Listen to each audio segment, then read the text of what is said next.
John Hillerman, a Texas-born actor who played the likably snobbish British caretaker on the television show Magnum, P.I., and held supporting roles in iconic 1970s movies like Chinatown and Blazing Saddles, died Thursday at his home in Houston.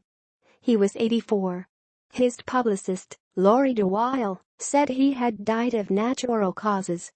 After 30 years of acting, on Broadway and in Hollywood, Mr. Hillerman landed a career-defining role in 1980 as Jonathan Quayle Higgins III, the stuffy perfectionist and foil to the free-spirited detective Thomas Magnum in Magnum, P.I. Higgins was grouchy with a sarcastic wit, not unlike Mr. Hillerman's portrayal of a detective in the mid-1970s show Ellery Queen. Magnum, P.I.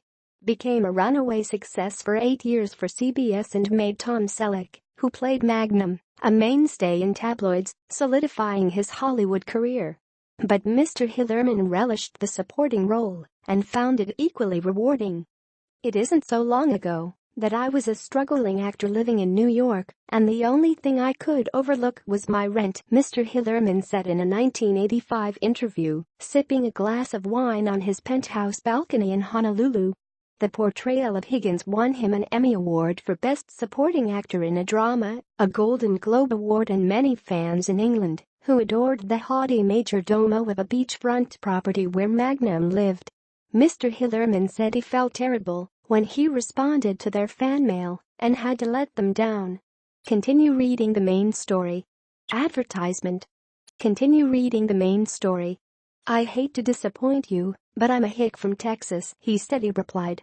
John Benedict Hillerman was born in Denison, Texas, about 60 miles north of Dallas, on December 20, 1922, to Christopher Benedict Hillerman and Lenora Joan Hillerman.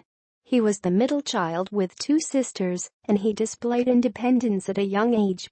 He is survived by 1 sister, Joanne Tridico, as well as nieces and nephews.